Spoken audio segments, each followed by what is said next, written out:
जीत ही नहीं सका, मेरे वेग को कोई सहन ही नहीं कर सका।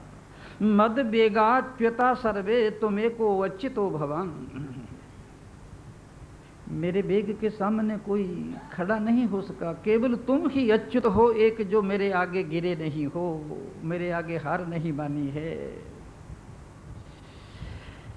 कामदेव ने भगवान से कहा, बड़े बड़े ऋषि, बड़े बड़े मुनि, बड़े बड़े महात्मा, बड़े बड़े संत, बड़े बड़े ज्ञानी, बड़े बड़े गुणातीत, बड़े बड़े स्थित प्रज्ञ, बड़े बड़े योगी और बड़े बड़े तपस्वी, जो हिमालय की कंदराओं में बर्फ की चट्टानों पर बैठकर तपस्या कर रहे हैं, कामदेव ने कहा मैंने उन्हें भी ध्वस्त कर दिया।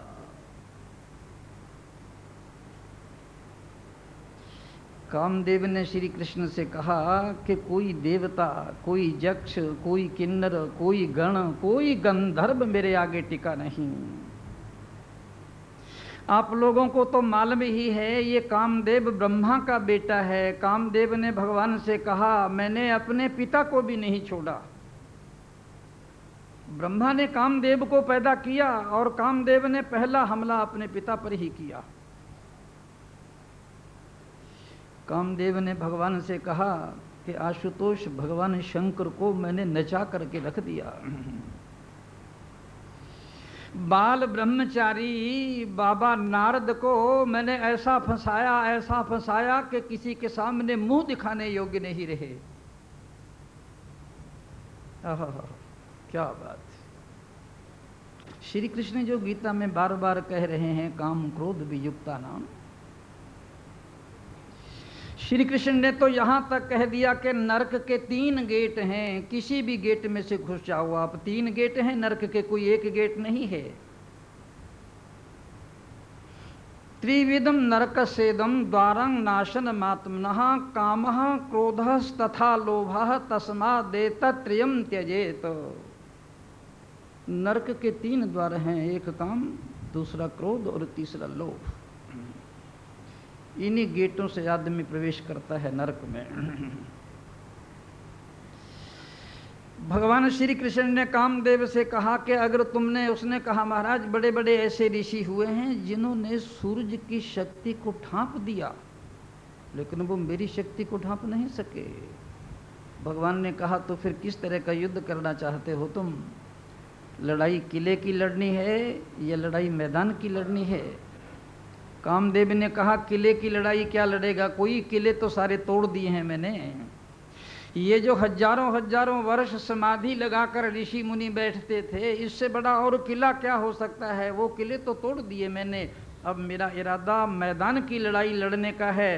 श्री कृष्ण ने कहा तुम्हारी चुनौती मुझे स्वीकार है।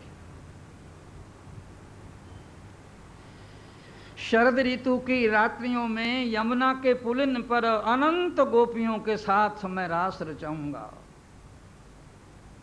भगवान ने कहा कामदेव उस समय आ जाना तुम।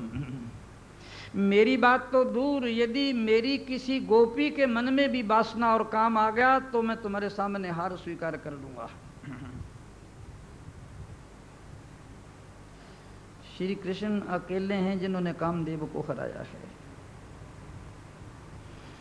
काम की शक्ति बड़ी प्रबल है महाराज। डींग हाँकने के लिए कुछ भी करो, लेकिन काम बड़ा प्रबल है और बड़ा शक्तिशाली है। और ये सारे संसार की जो उत्पत्ति देख रहे हैं ये काम से ही तो है। ये जो दुनिया की सृष्टि बनी है ये काम से बनी है। पेड़ को देखो, पौधे को देखो, पशु को देखो, पक्षी को देखो, ये सारे के सारे इनकी उत्पत्ति काम से ही तो हो रही है। अगर काम ना हो तो सृष्टि ही लय हो जाएगी। ये जो विकास की ओर उन्मुख हो रहा है संसार, ये काम से ही तो हो रहा है।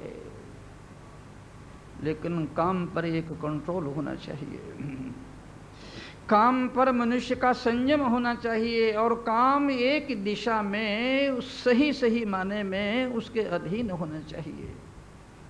काम और क्रोध बुरे नहीं हैं, न काम बुरा है, न क्रोध बुरा है, न लोभ बुरा है, न मोह बुरा है, न अहंकार बुरा है। ये सब बुरे नहीं हैं, बुरा है इनके अधीन हो जाना। ध्यान रखना, कोई भी चीज बुरी नहीं है।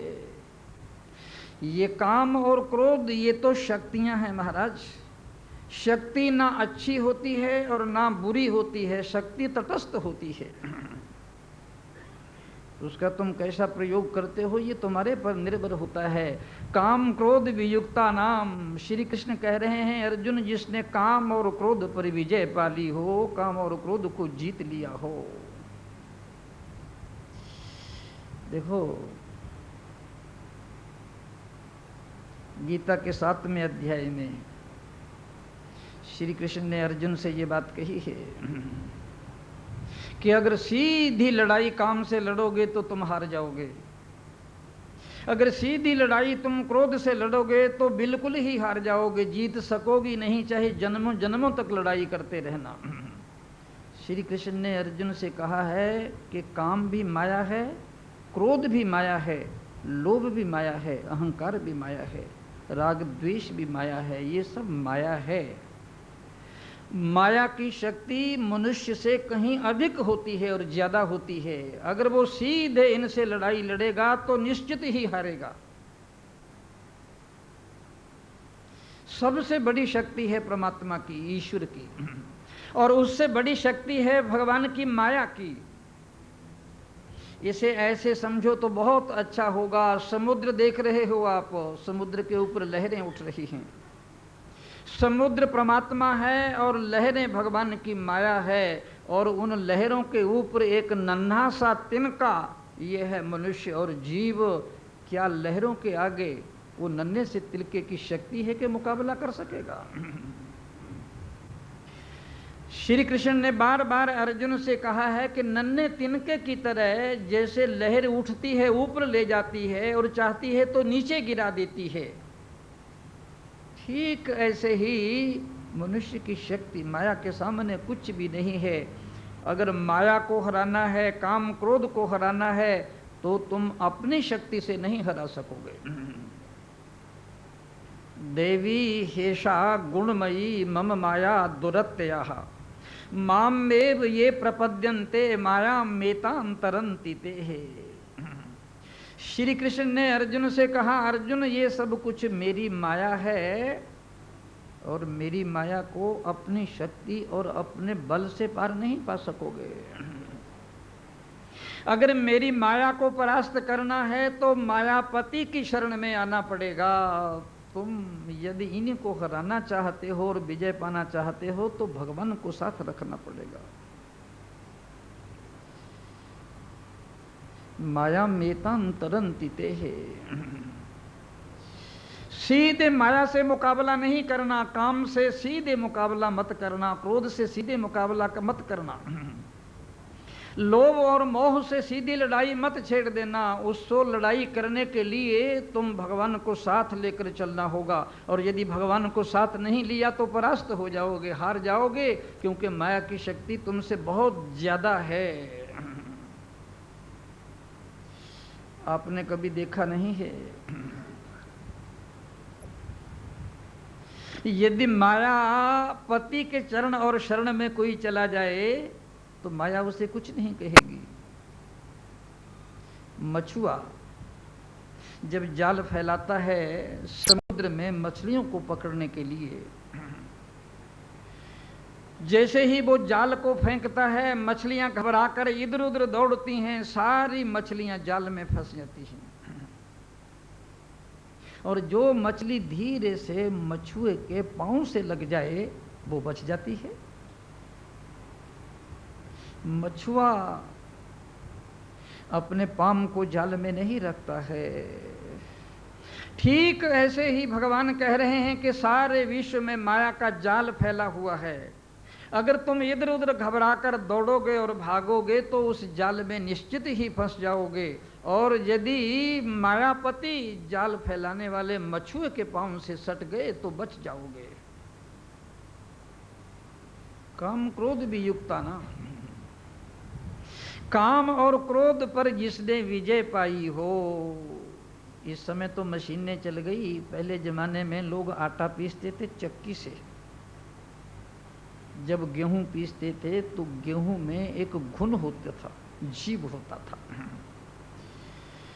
चक्की चलती है, एक लोहे की कील या लकड़ी की कील होती है, उसी के सहारे चक्की चलती है, और नीचे के पार्ट और ऊपर के पार्ट में दाने पिसते हुए चले जाते हैं। अगर वो नन्हा सा जीव, वो घुन यदि उस चक्की की कील के साथ लग जाए और सट जाए तो बच जाएगा, और यदि दोनों पार्टों के बीच में आ गया तो पिस जाएगा। देखो श्री कृष्ण अर्जुन से कह रहे हैं सहायता बड़े आदमी की लेनी चाहिए, अपने बल पर जीतने की शक्ति मत करो। बंबई में लोगों के घरों में छोटे छोटे कुत्ते होते हैं, बड़े प्यारे, बड़े मीठे। वो काटते बाटते तो इतना नहीं है, लेकिन शोर इतना मचाते हैं कि पूछो ही मत। सब जाग जाते हैं, मोहल्ले वालों को पता चल जाता है, इतना शोर करते हैं जिसकी कोई सीमा नहीं। और संडे का दिन है, छुट्टी का दिन है, तो लोग घरों में मिलने जाते हैं, घंटी बजाते हैं, और कोई आए या ना आए कुत्ता किवाड़ के सामने आ जाता है, जोर जोर से इतना पुकारता है, इतना शोर मचाता है कि वो भीतर घुसने तक नहीं देता। जब जोर जोर से पुकारता है तो मालिक आता है। उसने कहा अरे क्या बात है? जैसे ही मालिक आता है, अरे आओ मित्रों, आओ दोस्तों, तो वो एकदम चुप हो जाता है। कहीं ये क्या हो गया? जिसको मैं भौंक रहा था ये तो मेरे मालिक का मित्र है। जब वो सोफा सेट पर बैठ जाते हैं, वो ही कुत्ता जो तुम्हें घर में घुसने नहीं दे रहा था, वो तुम्हारे पाँव चाटने लगता है। क्या श्री कृष्ण कह रहे हैं? ये काम और ये क्रोध और ये लोभ और ये मोह और ये अहंकार, ये छोटे छोटे कुत्तों की तरह हैं, तुम्हारी दुर्गति कर डालेंगे ये। और यदि तुमने कहीं मेरे से हाथ मिला दिया और सोफा सेट पर मेरे साथ बैठ गए, ये तेरे ताम चूटने लगेंगे। ये वो कहेंगे ये तो हमारे मित्र का, हमारे मालिक का दोस्त है, इसको क्या कहना है। श्री कृष्ण अर्जुन से कह रहे हैं काम क्रोध वियुक्ता नाम यति नाम यत चेतसाम। और दूसरी बात इसमें ध्यान देना, यदि मनुष्य काम से छूटना चाहता है, क्रोध से छूटना चाहता है, लोभ से छूटना चाहता है, मोह से छूटना चाहता है, अहंकार से छूटना चाहता है, तो उसे भगवान की ही शरण में जाना होगा। किसी देवी देवता की शरण में जाने से ये छूटने वाले नहीं हैं, याद रखना इस बात को। अगर तुम चाहोगे कोई देवी और कोई देवता, कोई ऋषि और कोई मुनि और कोई महात्मा हमें काम और क्रोध से छुड़ा देगा, तो स्वप्न भी मत लेना इस बात का। स्पष्टम स्पष्टम बोल रहा हूं महाराज। श्री कृष्ण कह रहे हैं माम मेव, केवल मेरी ही शरण में। क्यों? ये काम, ये क्रोध, ये लोभ, ये मोह, ये अहंकार, ये राग और ये द्वेष, इससे तो कोई देवी देवता छूटा ही नहीं है।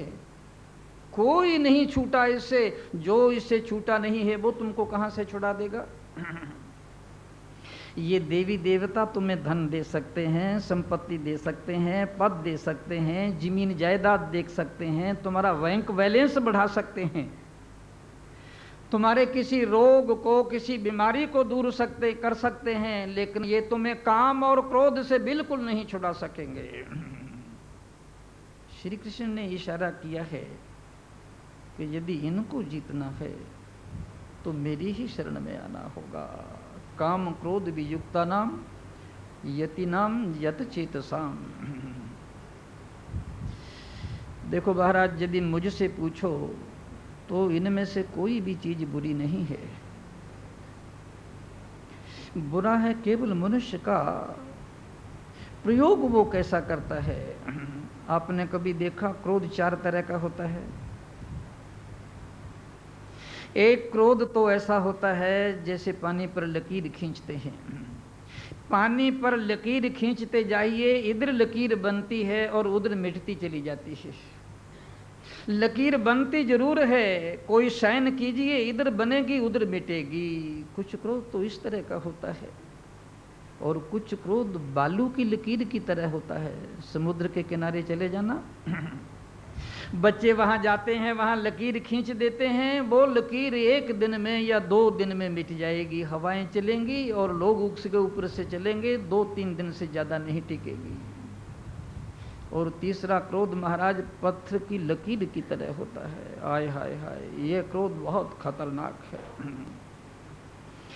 पत्थर पर जहां एक बार खुद जाता है, सदियों सदियों तक, युगों युगों तक चलता है वो।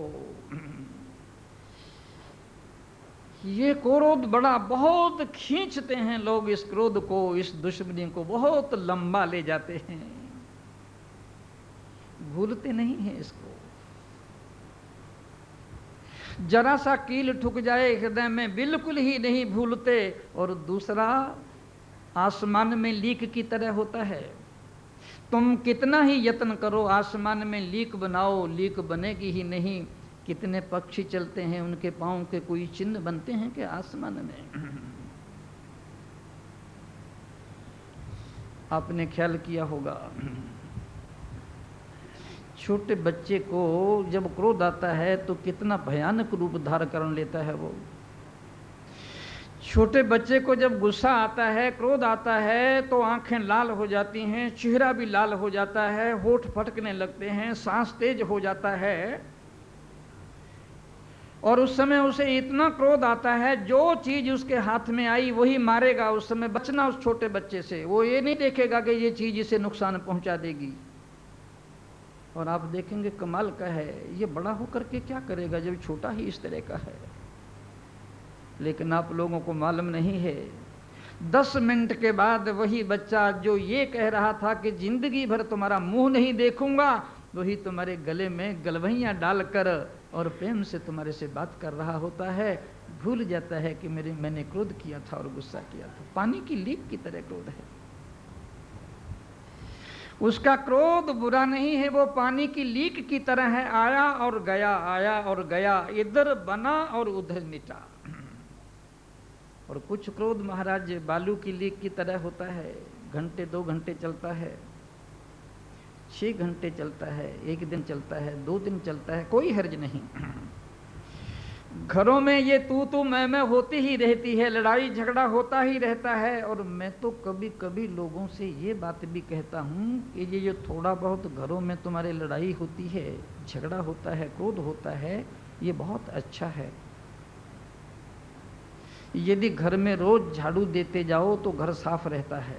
अगर 1 हफ्ता घर में झाड़ू ना दो तो गंदगी इकट्ठी हो जाती है। ये जरा जरा सा क्रोध रोज झाड़ू से साफ करते रहते हो, और यदि ये कहीं जमा हो गया, विस्फोट हो जाएगा एकदम। ये जो थोड़ा थोड़ा लड़ लेते हो, झगड़ लेते हो, गुस्से हो जाते हो, नाराज हो जाते हो, खाना छोड़ जाते हो, गुस्से में आपस चले जाते हो, मेरी समझ में तो कोई खराब चीज नहीं है ये। यदि ये जमा हो गया, इकट्ठा हो गया और भीतर विस्फोट होने लगा, तो फिर आत्मघात करते हैं लोग, और या तो मार देते हैं और या फिर मरते हैं। ये वालू पर लकीर की तरह है, ये पत्थर की लकीर की तरह का क्रोध बहुत खतरनाक है, इससे बचना। जब आदमी इस जन्म में नहीं, दूसरे जन्म तक बदला लेने की भावना करता है। घर में जब पति और पत्नी की लड़ाई हो जाती है, झगड़ा हो जाता है, तो पत्नी कभी कभी गुस्से में आकर कहती है कि मरकर भूतनी बनकर तेरी छाती पर बैठूंगी। क्या, क्यों? इसका मतलब ये है कि इस जन्म में ही ये क्रोध पीछा छूटने वाला नहीं है, ये जन्म जन्मांतरों तक पीछा करेगा। जब लोग विरासत में ये चीज देकर चले जाते हैं, विरासत में, कि मैं तो बदला नहीं ले सका, अपने बेटों को कहते हैं कि गंगा जल उठाओ हाथ में और प्रतिज्ञा करो कि मेरी मृत्यु के बाद भी इस चीज का बदला लेना है। एक बूढ़ा मर रहा था, 4 बेटे थे उसके। 3 बेटे तो अपने बाप के स्वभाव को जानते थे, प्रकृति को जानते थे। कौन ऐसा बेटा है जो बाप के स्वभाव को नहीं जानता होगा? उसके पेट से पैदा हुआ है, वो रात दिन देखता है ये कैसे खाता है, कैसे उठता है, कैसे बैठता है, कैसे चलता है, कैसे बात करता है। 3 बेटे और 3 बहुएं तो अच्छी तरह से जानती थी। छोटे बेटे को मालूम नहीं था, उसका विवाह भी नहीं हुआ था।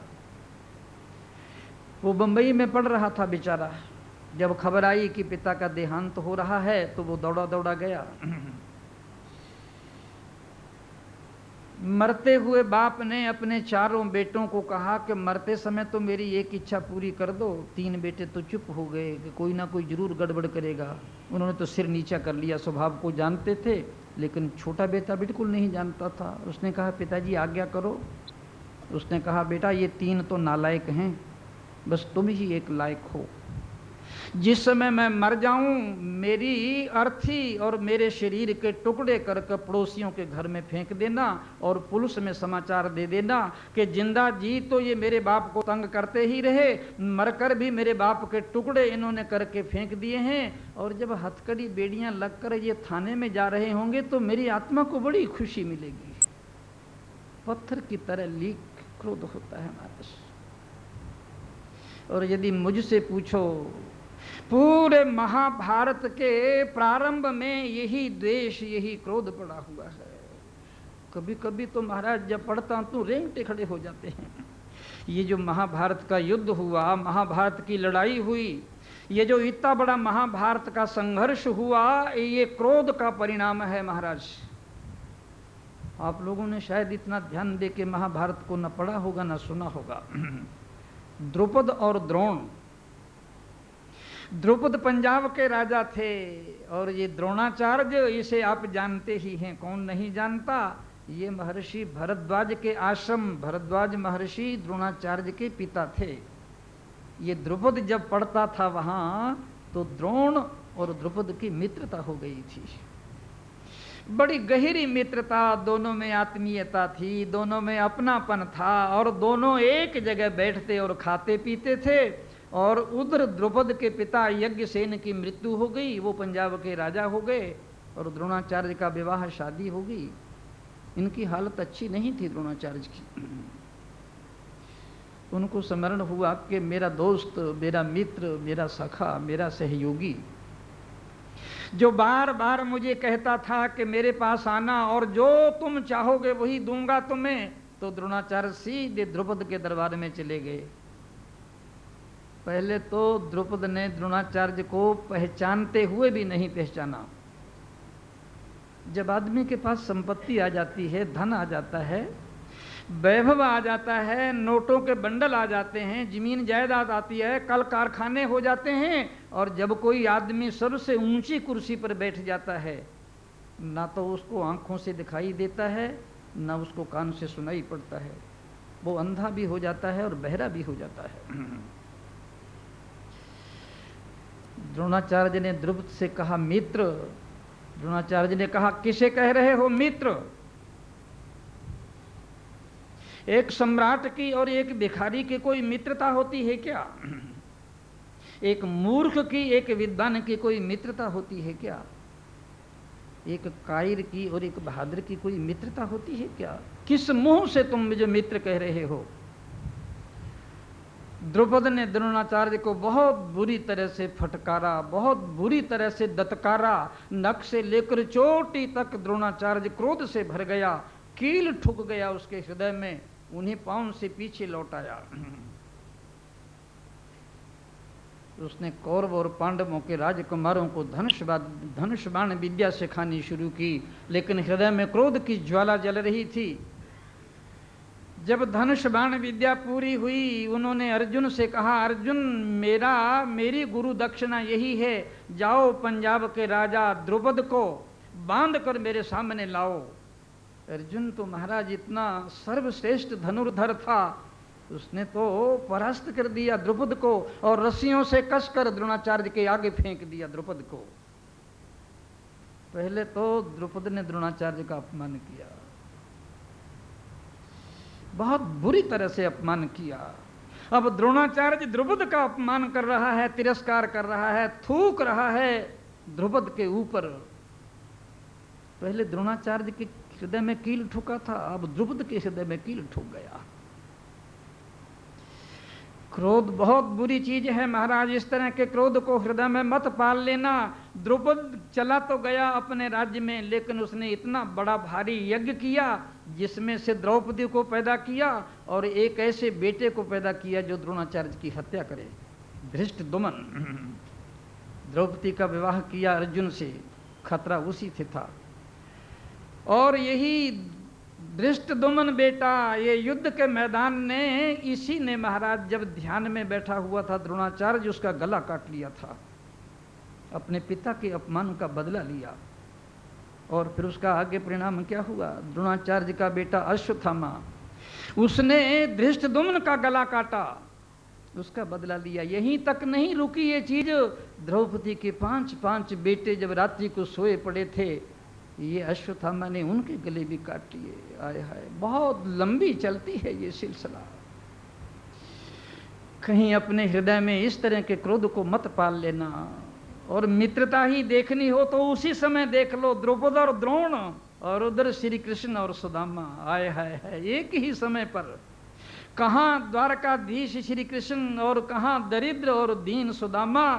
सुदामा का वो सम्मान किया श्री कृष्ण ने, वो सम्मान किया कि रानियां भी देखकर दंग हो गई। इतना ही कान में पड़ा था कि सुदामा नाम का कोई ब्राह्मण आया है, श्री कृष्ण का मुकुट गिर गया, पीताम्बर गिर गया, खड़ाऊं गिर गए सोने के, दौड़े सुदामा सुदामा सुदामा यूं करते हुए, आहा बाहुओं में भर लिया सुदामा को। रानियां हैरान हो गई, आश्चर्य से भर गई। जब सुदामा को रानियों ने देखा तो हंसने लगी। हड्डियां निकली हुई हैं, आंखें धसी हुई हैं, पेट पिचका हुआ है,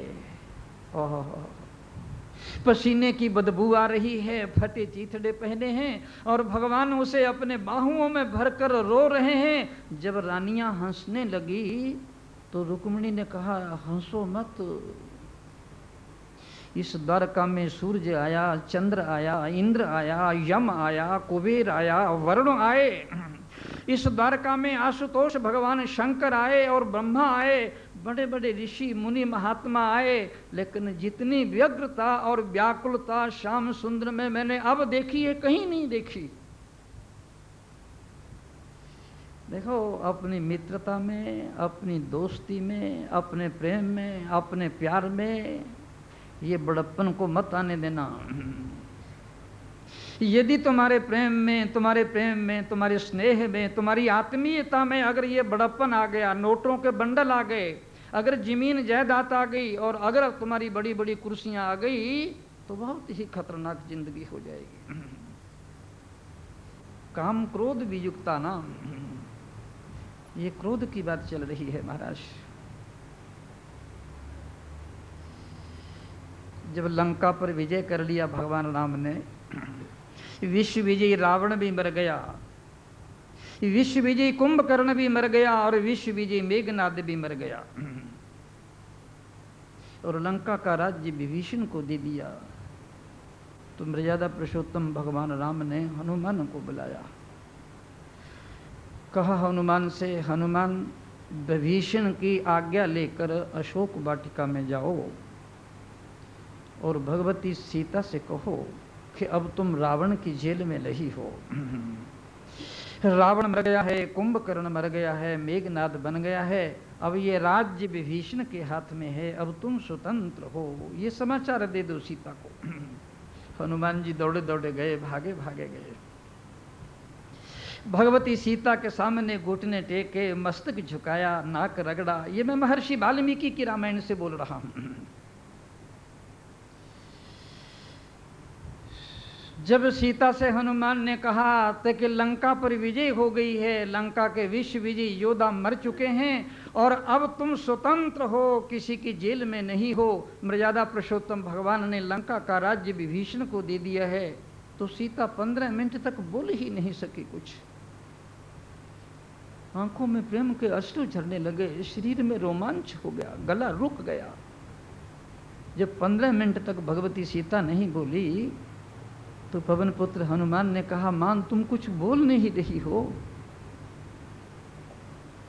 तो सीता ने कहा, हनुमान ये संवाद इतना प्रिय, इतना मीठा, इतना प्यारा है कि कोई शब्द भी नहीं मैं बोल सकी। अब ये बात तो हो गई। उसके बाद हनुमान ने देखा राक्षसियों से घिरी हुई है अभी भी सीता। जब उनकी दृष्टि राक्षसियों पर गई, हनुमान ने देखा था इन राक्षसियों ने सीता को कितना कष्ट दिया, कितना क्लेश दिया, कितना विपत्ति में डाला और कैसे कैसे भयानक उत्पात किए इन लोगों ने। तो हनुमान की आंखें लाल हो गई, एकदम चेहरा तिमतमा उठा गुस्से से। क्या ये वही राक्षसियां घेरे हुए बैठी हैं सीता को? तो हनुमान ने सीता से कहा कि माँ, यदि तुम आज्ञा दो तो मैं इन राक्षसियों को थोड़ा सा प्रसाद बांट दूं। आहा। महर्षि वाल्मीकि लिखते हैं कि महाराज उस समय हनुमान अत्यंत क्रोध में थे। मैं तुलसीदास जी की बात नहीं करता। महर्षि वाल्मीकि चित्र खींचते हैं कि उस समय हनुमान नख से लेकर चोटी तक क्रोध से भरा हुआ था, क्योंकि हनुमान ने जो बातें कही हैं वो क्रोध में ही हो सकती हैं। हनुमान कह रहा है मैं इनके हाथ तोड़ूंगा, इनके पांव तोड़ूंगा, इनकी आंखें निकालूंगा और इनकी जीभ खींच करके बाहर फेंकूंगा। हनुमान कह रहा है इन राक्षसियों को नीचे गिराकर अपने घुटने से और अपनी कुहनियों से ऐसा इनको मंथन करूंगा जैसे कुम्हार मट्टी को मथता है। महर्षि वाल्मीकि में ये श्लोक लिखे हुए हैं। जिस समय हनुमान ने सीता से ये बात कही तो सीता की आंखों से झरझर आंसू झरने लगे, गला रुकाया। भगवती सीता ने कहा हनुमान, मर्यादा पुरुषोत्तम भगवान राम के अनन्य एक निष्ठ भक्त होकर और मेरे इतने प्रिय बेटे होकर इन राक्षसियों पर इतना क्रोध कर रहे हो, तुम इतना गुस्से में आ रहे हो। फिर महर्षि वाल्मीकि के अनुसार सीता ने हनुमान को ऋक्ष व्याघ्र संवाद सुनाया है। सीता हनुमान से कह रही है कि हनुमान, जंगल में एक आदमी जा रहा था, सायंकाल हो गया था, सूरज डूब गया था, उसके पीछे एक बाघ पड़ गया। उस बाघ से पिंड छुड़ाने के लिए वो आदमी एक पेड़ पर चढ़ा। जब देखा तो पेड़ पर पहले से ही एक भालू रीछ बैठा हुआ था। भालू रीछ पेट पर चढ़ जाता है महाराज। उस आदमी ने कहा बाप रे बाप, नीचे बाघ और ऊपर भालू। जब वो घबराया तो भालू ने उससे कहा घबराओ मत, डरो मत, सहमो मत, तुम मेरी शरण में आए हो, मेरे घर में आए हो, बाल भी बांका नहीं होगा तुम्हारा, मैं तुम्हें कुछ भी नहीं कहूंगा। अपनी शरण में ले लिया भालू ने। सूरज डूब गया, अंधेरा हो गया, रात हो गई और वो बाघ, वो शेर नीचे बैठ गया।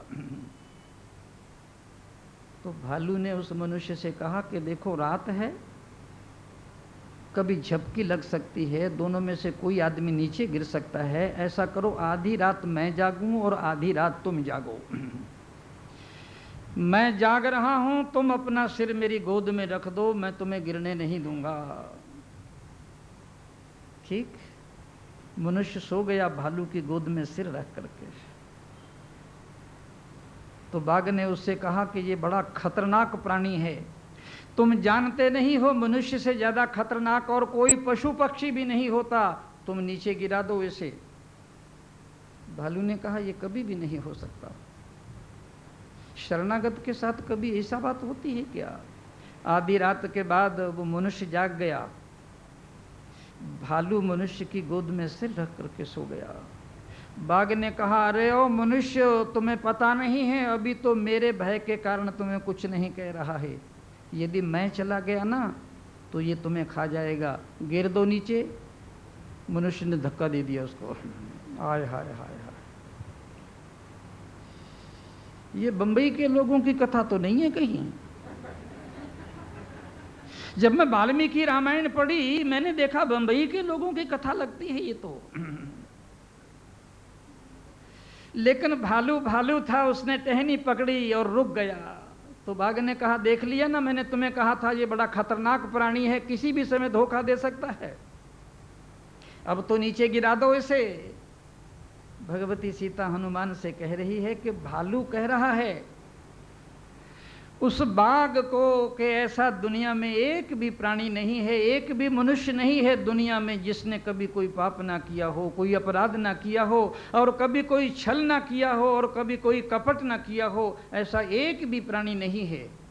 इसलिए इसने अगर ऐसा कुछ कर भी डाला तो मैं इसे कुछ भी नहीं कहूँगा।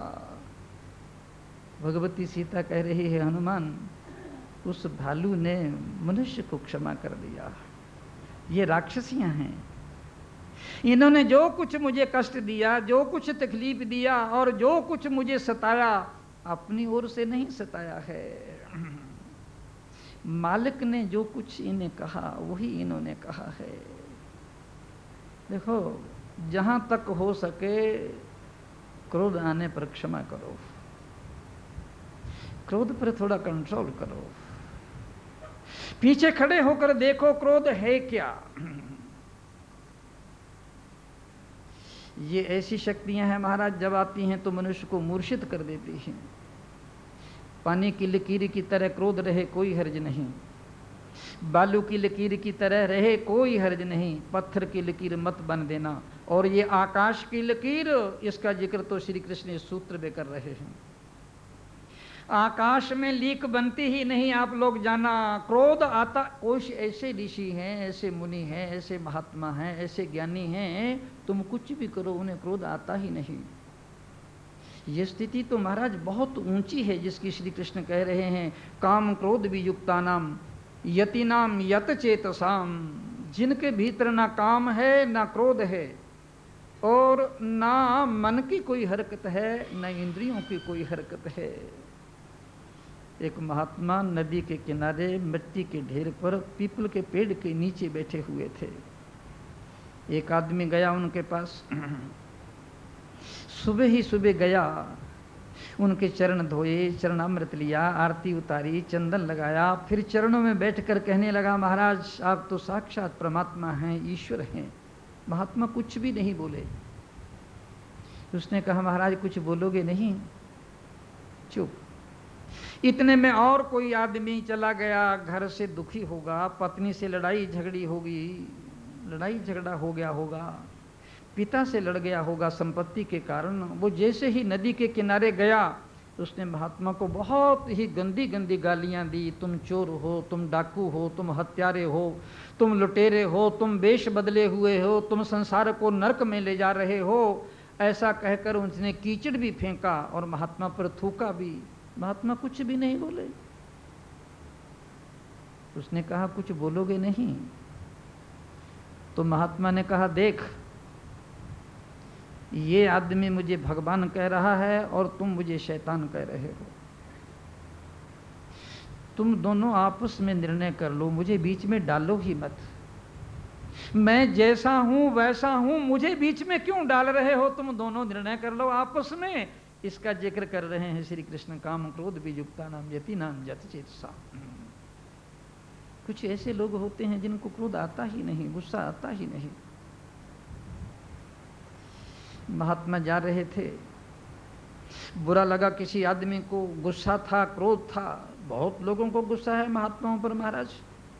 कभी कभी गाड़ी में मेरे पीछे पड़ जाते हैं कि कपड़े क्यों रंग लिए तुमने? अरे बाबा मैंने रंगे हैं, तुमने थोड़े ही रंगे हैं।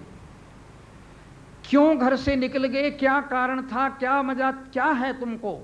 अरे बाप रे बाप, इतना गुस्सा, इतना नाराजगी। मैं कहता हूँ बाबा फल खा लो, मेरे पास बहुत चीज है। कि नहीं पहले बताओ। अरे सीआईडी कर रहे हो क्या?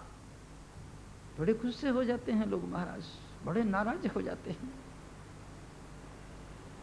एक आदमी ट्रेन में मेरे से कहने लगा, बड़ा गुस्सा हो गया कि साधु इतना छल करते हैं, इतना कपट करते हैं, इतना धोखा करते हैं, इतनी बेईमानी करते हैं, इतनी शैतानी करते हैं। हमारे पड़ोस में एक महिला रहती थी और एक महात्मा आए, उन्होंने कहा था कि तुम जितना सोना है मुझे दे दो, मैं दुगना कर दूंगा। महाराज वो सोना सारा का सारा लेकर चला गया, दुगना क्या करना था? कैसा बेईमान था। मैंने कहा बेईमान वो महिला थी। न्याय, महिला कैसे बेईमान थी? मैंने कहा दुगना करने का लालच पहले उसके मन में आया, कभी दुगनी भी होती है चीज क्या? पहले लालच उसके मन में आया कि दुगना हो जाए। तो जो दुगना करना चाहेगा यंत्र से, जादू से, मंत्र से, बेईमान तो सबसे बड़ा वो होता है। वो तो चुप हो गया कि ये बाबा तो नहले पर दहला मार रहा है। जा रहे थे महात्मा, पत्थर उठाया, उसने पांव पर मारा बड़े जोर से। आहा, चोट लगी, चमड़ी उतर गई, हड्डी टूट गई, खून के फव्वारे बहने लगे। वो आदमी देख रहा है कि इसे गुस्सा आता है कि नहीं, क्रोध आता है कि नहीं। महात्मा ने धन्यवाद दिया, उसे शुक्रिया किया। उसने कहा महाराज शुक्रिया कर रहे हो, धन्यवाद दे रहे हो, मुस्कुरा रहे हो, हंस रहे हो। उसने कहा बेटा इसलिए शुक्रिया कर रहा हूँ, इसलिए धन्यवाद दे रहा हूँ, इसलिए मुस्कुरा रहा हूँ कि यही पत्थर जो तूने मेरे पाँव पर मारा है, यही पत्थर तू मेरी खोपड़ी पर भी मार सकता था। तूने मेरी खोपड़ी पर नहीं मारा। कुछ दिन संसार में मैं और भी जिंदा रहूंगा। ये तो पाँव है, चमड़ी ठीक हो जाएगी, हड्डी ठीक हो जाएगी, ये खून भी बंद हो जाएगा। और फिर बेटा क्या मालूम है, किसी पहले जन्म में मैंने किसी के पत्थर मारा हो, किसी का पाँव टूटा हो, और किसी के खून बहा हो, और किसी की तकलीफ हुई हो। चलो ये लेखा जोखा पूरा हो गया, ये हिसाब किताब चला गया। काम क्रोध वियुक्तानां यतीनां यत चेतसाम। श्री कृष्ण इस श्लोक में उन्हीं लोगों की बात कर रहे हैं। भिक्षा के लिए गए महात्मा, बड़ा मुश्किल होता है महाराज। ये धर्मों का जो बवंडर है ये भी बड़ा खतरनाक है। बहुत दिनों की बात है, एक बार मैं राजस्थान में चला गया। मुझे क्या मालूम था, मैं ऐसे मोहल्ले में चला गया महाराज, खोपड़ी फूट गई मेरी। पत्थर मारे लोगों ने, जूते फेंके लोगों ने, मैं भागा वहां से। एक हलवाई की दुकान पर आया, उसने कहा क्या हुआ महाराज? मैंने कहा देखो पत्थर मारे हैं और जूते फेंके हैं, कारण क्या है? मैंने तो कुछ बिगाड़ा नहीं। उसने कहा महाराज जिस मोहल्ले में तुम चले गए थे ना, वो दूसरे धर्म को मानने वाले लोग हैं। हाय हाय, ये धर्म की बात, तुम दूसरे धर्म के हो, वो दूसरे धर्म के हैं। ये दूसरे धर्म वाले दूसरे धर्म वालों से इतनी घृणा करते हैं, इतनी नफरत करते हैं, क्रोध जैसे सांप और बिच्छुओं को हृदय में पालते हैं। ये कोई धर्म है क्या? गया महात्मा किसी ऐसे मोहल्ले में, ऊपर से किसी ने राख की टोकरी पूरी की पूरी फेंक दी। आँख में पड़ गई, नाक में पड़ गई, शरीर में पड़ गई। उसने सब झाड़ लिया प्रेम से और ऊपर की तरफ देखा, कहा धन्यवाद है बेटा तुम्हारा, शुक्रिया है तुम्हारा। वो नीचे उतर आया। उसने कहा कैसा धन्यवाद, कैसा शुक्रिया? मैंने तो राख डाली है, आँख में पड़ गई, मुंह में पड़ गई, कान में पड़ गई, हुलिया टाइट हो गया। उसने कहा बेटा तुमने राख ही डाली है ना, तुम जलते हुए अंगार भी डाल सकते थे मुझ पर, लेकिन अंगार तो नहीं डाले। श्री कृष्ण कह रहे हैं काम क्रोध वियुक्ता नाम यति नाम जत चेतसाम अभी तो ब्रह्म निर्वाण वर्तते विजितात्मनः। आज इतना ही, शेष कल।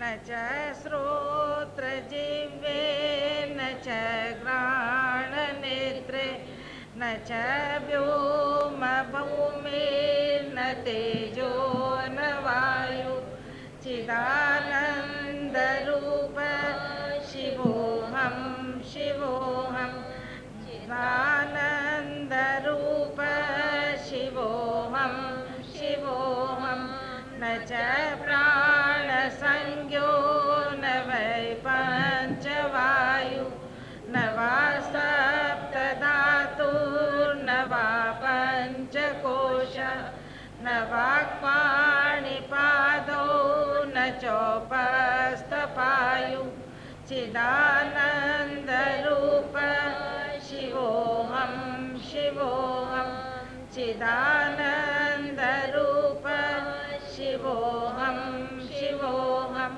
न मे द्वेष रागो न मे लोभ मोहो मदो नैव मे नैव मात्सर्य भाव न धर्मो न चार्थो न कामो न मोक्ष चिदानन्दरूप शिवोऽहं शिवोऽहं चिदानन्दरूप शिवोऽहं शिवोऽहं न पुण्यं न पापं न सौख्यं न दुःखं न मन्त्रो न तीर्थं न वेदा न यज्ञ अहं भोजनं नैव भोज्यं न भोक्ता चिदानन्दरूप शिवोऽहं शिवोऽहं चिदानन्दरूप शिवोऽहं शिवोऽहं न मे मृत्युशङ्का न मे जातिभेद पिता नैव मे नैव माता न जन्म न बन्धु न मित्रं गुरुर्नैव शिष्य चिदानन्दरूप शिवोऽहं शिवोऽहं चिदानन्दरूप शिवोऽहं शिवोऽहं अहं निर्विकल्पो निराकाररूपो विभुर्व्याप्य सर्वत्र सर्वेन्द्रियाणां सदा मे समत्वं न मुक्तिर्न बन्ध चिदानन्दरूप शिवोऽहं शिवोऽहं चिदानन्दरूप शिवोऽहं शिवोऽहं वसुदेवसुतं देवं कंसचाणूरमर्दनं देवकी परमानन्दं कृष्णं वन्दे जगद्गुरु ॐ श्री परमात्मने नमः। अथ द्वादशोऽध्यायः। अर्जुन उवाच एवं सततयुक्ता ये भक्तास्त्वां पर्युपासते ये चाप्यक्षरमव्यक्तं तेषां के योगवित्तमा। श्रीभगवानुवाच मय्यावेशमनो ये मां नित्ययुक्ता उपासते श्रद्धया परयोपेतास्ते मे युक्ततमा मता। ये त्वक्षरमनिर्देशम् अव्यक्तं पर्युपासते सर्वत्र कमचिन्तं च कूटस्थमचलं ध्रुवं सन्नियमेन्द्रियग्रामं सर्वत्र समबुद्धया ते प्राप्नुवन्ति मामेव सर्वभूतहिते रता। क्लेशोऽधिकतरस्तेषाम् अव्यक्तासक्तचेतसाम् अव्यक्ता हि गतिर्दुःखं देहवद्भिरवाप्यते। ये तु सर्वाणि कर्माणि मयि सन्न्यस्य मत्परा अनन्येनैव योगेन मां ध्यायन्त उपासते तेषामहं समुद्धर्ता मृत्युसंसारसागरा। भवामि न चिरात् पार्थ मय्यावेशितचेतसां मय्येव मनः आदत्स्वं मयि बुद्धिं निवेशय निवशिष्यसि मय्येव अत ऊर्ध्वं न संशय। अथ चित्तं समादातुं न शक्नोषि मयि स्थिरम् अभ्यासयोगेन ततो मामिच्छाप्तुं धनञ्जय। अभ्यासेऽप्यसमर्थोऽसि मत्कर्म परमो भव।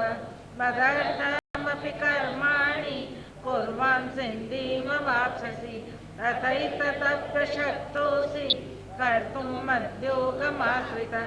सर्वकर्मपरित्यागं ततः कुरु यथात्मवान्। श्रेयो हि ज्ञानमभ्यासात् ज्ञानात् ज्ञानं विशिष्यते। ध्यानात् कर्मफलत्यागात् त्यागात् शान्तिरनन्तरम्। अद्वेष्ट्वा सर्वभूतानां मैत्रः करुण एव च निर्ममो निरहङ्कारः समदुःखसुखक्षमी तुष्ट सततं योगी यतात्मा दृढनिश्चय मय्यर्पितमनोर्बुद्धि यो मद्भक्तः स मे प्रिय यस्मान्नो द्विजते लोको लोकानो द्विजते च यः हर्षामर्षभयोद्वेगे मुक्तो यः स च मे प्रिय अनपेक्ष शुचिर्दक्ष उदासीनो गतव्यतः सर्वारम्भ परित्यागी यो मद्भक्तः स मे प्रिय यो न येष्यति न द्वेष्टि न शोचति न काङ्क्षति शुभाशुभ परित्यागी भक्तिमान्यः स मे प्रिय समशत्रौ च मित्रे च तथा मानापमानयोः शीतोष्णो सुखदुःखेषु समसङ्गविवर्जितः तुल्यनिन्दास्तुतिर्मौनी सन्तुष्टो येन केनचित् अनिकेतः स्थिरमति भक्तिमान् मे प्रियो नरः ये तु धर्मामृतमिदं यथोक्तं पर्युपासते सतता मत्परमा भक्तास्तेतीव मे प्रिया। ओम तत्सदिति श्रीमद्भगवद्गीतासूपनिषत्सु ब्रह्मविद्यायां योगशास्त्रे श्रीकृष्णार्जुन संवादे भक्तियोगो नाम द्वादशोऽध्याय। श्रीकृष्णार्पणमस्तु। वसुदेवसुतं देवं कंसचाणूरमर्दनं देवकी परमानन्दं कृष्णं वन्दे जगद्गुरु। ओम श्री परमात्मने नमः। अथ पंचदशोऽध्यायः। श्री भगवानुवाच ऊर्ध्वमूलमधशाखा अश्वत्थं प्राहुरव्ययं छन्दांसि यस्य पर्णानि यस्तं वेद स वेदवित् अधश्चोत्वं प्रसितास्तस्य शाखा गुणप्रवृद्धा विषयप्रवाला अगस्त्य मूलान्यनुसन्ततानि कर्मानुबन्धीनि मनुष्यलोके न रूपमस्येऽततोपलभ्यते नान्तो न चादि न च सम्प्रतिष्ठा अश्वत्थमेनं सुविरूढमूल असङ्गशास्त्रेण दृढेन चित्वा ततः पदं तत्परिमार्गितव्यं यस्मिन् गता न निवर्तन्ति भूय तमेव चाद्यं पुरुषं प्रपद्ये यत प्रवृत्ति प्रसिता पुराणी निर्माणमोहा जितसङ्गदोषा अध्यात्मनित्या विनिवृत्तकामा द्वन्द्वैर्विमुक्ता सुखदुःखसङ्गैः गच्छन्तमूढा पदमव्ययं तत् न तद्भासयते सूर्यो न शशाङ्को न पावकः यद्गत्वा न निवर्तन्ते तद्धाम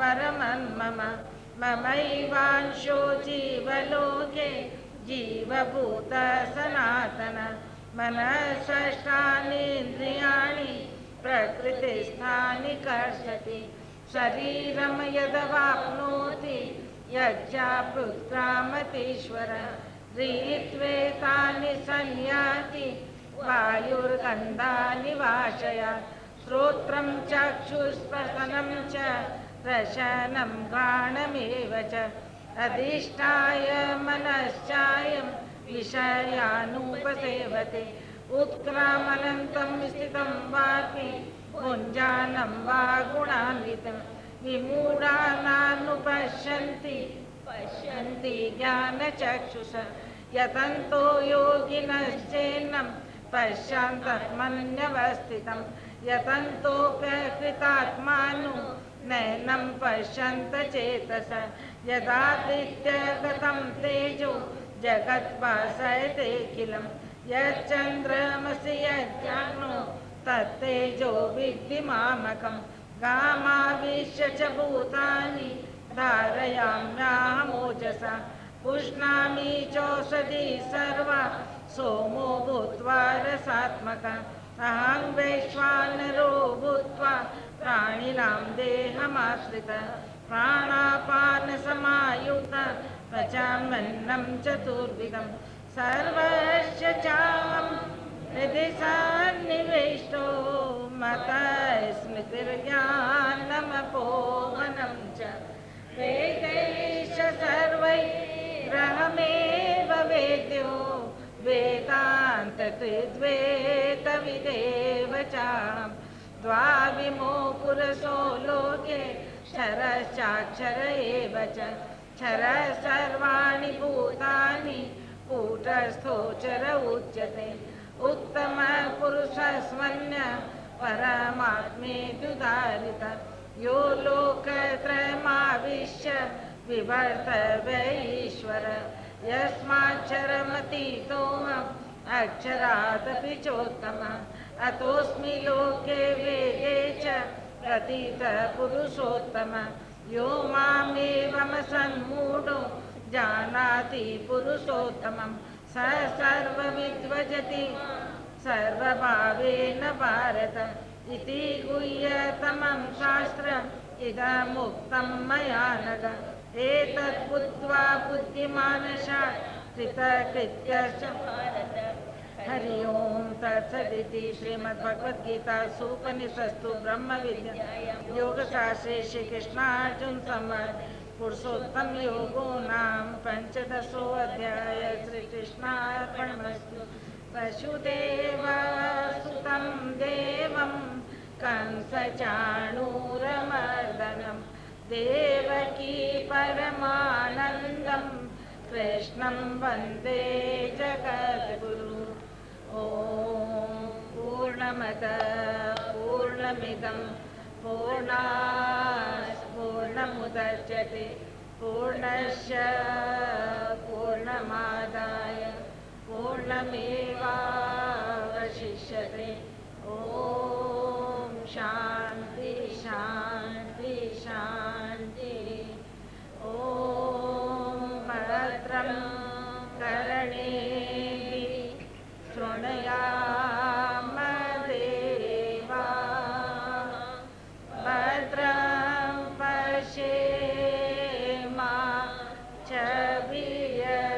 पश्येमाक्षभिर्यजत्राः स्थिरैरङ्गैः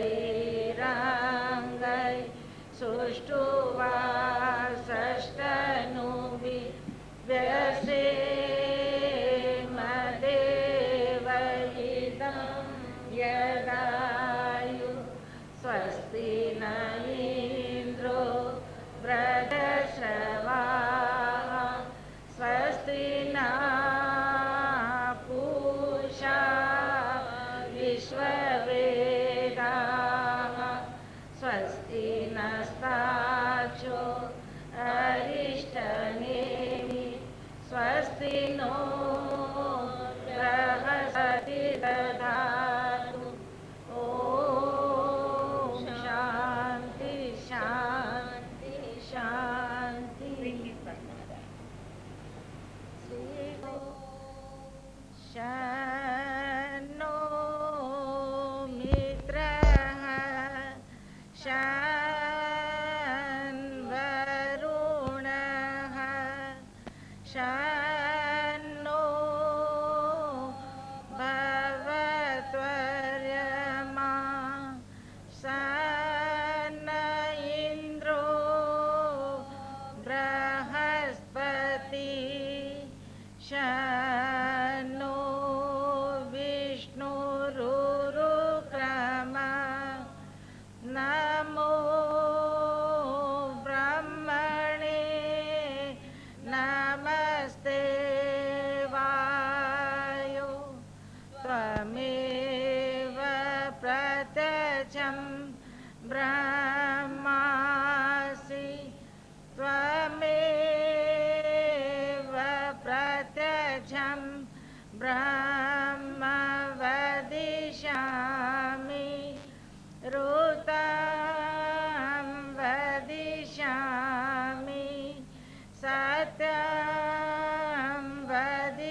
हस्ताचो अरिष्टनेमि स्वस्ति नो बृहस्पतिर्ददातु ॐ शान्ति शान्ति शान्ति ॐ सहना भवतु सहनौ भुनक्तु सह वीर्यं करवावहै तेजस्विनावधीतमस्तु मा विद्विषावहै ॐ शान्ति शान्ति शान्ति हरि ओम्।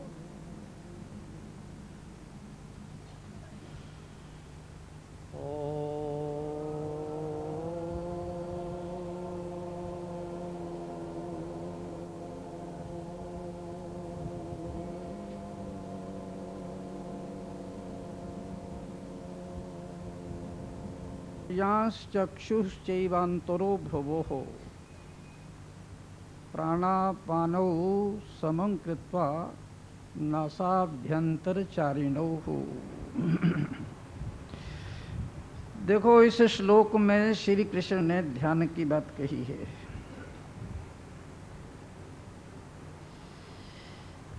गीता की एक शैली है, गीता का एक ढंग है, गीता का एक प्रकार है और गीता की एक अपनी दृष्टि है। प्रत्येक अध्याय के अंत में जो अंतिम सूत्र आते हैं, अंतिम श्लोक आते हैं, उनमें श्री कृष्ण आगे का जो अध्याय है उसमें आने वाली जो बात है उसका संकेत और संक्षिप्त कह देते हैं। ये गीता की दृष्टि है। जब भी आप कभी गीता को पढ़ना और खूब अच्छी तरीके से पढ़ना, तो अध्याय के अंत में जो भी एक या दो सूत्र आएंगे वो आगे आने वाले श्लोक अध्याय का सारा सारांश कह देंगे। ये गीता के 5वें अध्याय के अंतिम सूत्र हैं और इसके बाद आने वाला है 6ठा अध्याय। 6ठा अध्याय पूरा का पूरा श्री कृष्ण ने ध्यान योग पर ही कहा है। इसलिए इन सूत्रों में इशारा कर रहे हैं ध्यान का। स्पर्शान कृत्वा बहिर्बाह्यांश चक्षुश्चैवान्तरो भ्रुवोः प्राणापानौ समं कृत्वा नासाभ्यंतरचारिणौ। श्री कृष्ण अर्जुन से कह रहे हैं कि यदि कभी कभार तुम्हें ध्यान में बैठना हो, कभी कभार यदि आपको पूजा में बैठना हो, प्रार्थना में बैठना हो, जप करने बैठना हो, तप करने बैठना हो, पाठ करने बैठना हो, ध्यान में बैठना हो, समाधि में बैठना हो, तो श्री कृष्ण कह रहे हैं कि उस समय बाहर के संसार को बाहर ही छोड़ देना। देखो, गीता ध्यान का एक ढंग बता रही है, एक प्रकार बता रही है और बहुत ही सुंदर शैली से प्रतिपादन कर रही है। मैं कहता हूँ विश्व के किसी भी ग्रंथ में इस तरह की कोई शैली आपको नहीं मिलेगी।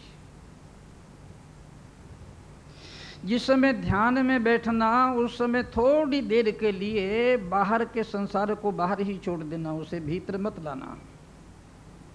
जिस ढंग से हम ध्यान में बैठते हैं, जिस ढंग से हम समाधियों में प्रवेश करते हैं और जिस ढंग से हमारी प्रार्थना और पूजा चल रही है, वो ढंग गीता से बिल्कुल ही मेल नहीं खा रहा है।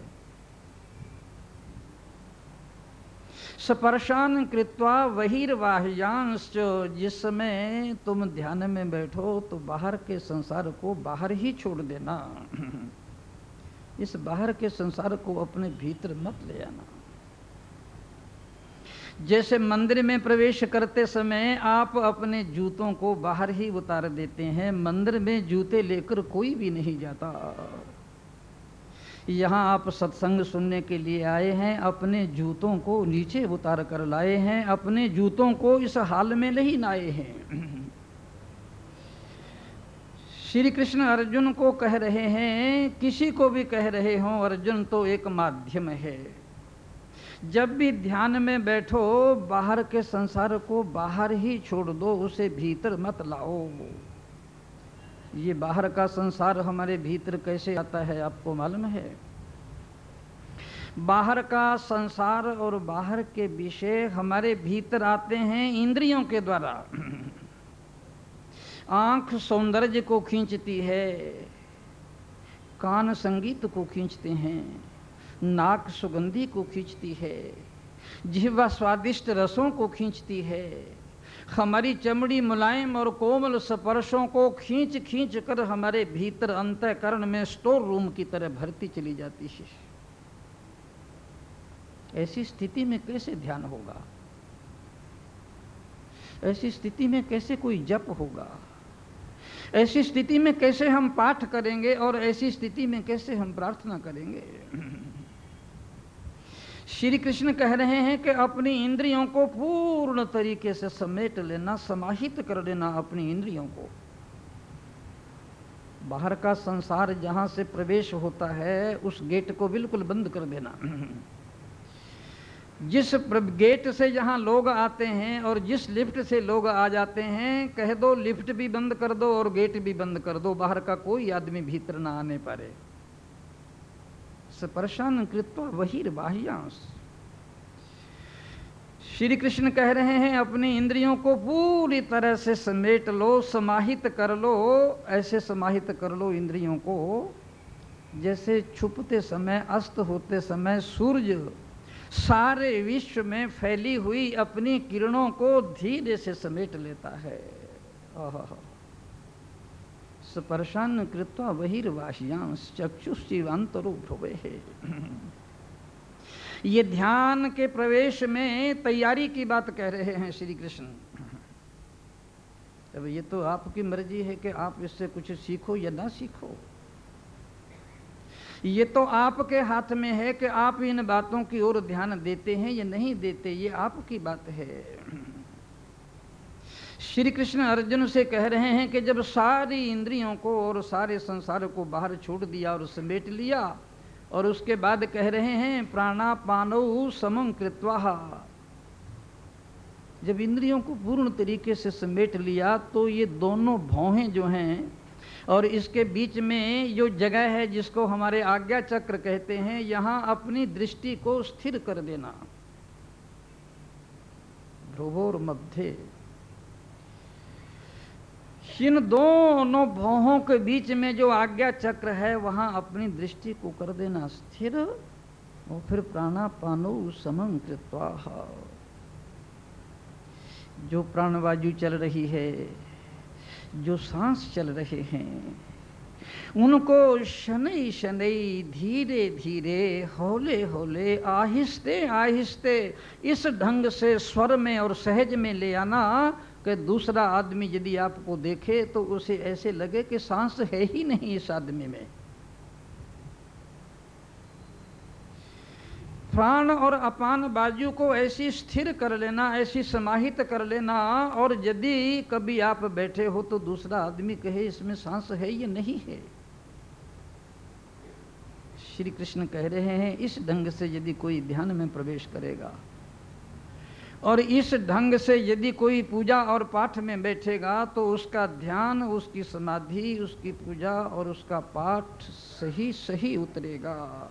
और यदि इस ढंग को ना अपनाया गया तो फिर कोई यकीन और कोई विश्वास नहीं है कि हमारा ध्यान और हमारी समाधि लगेगी।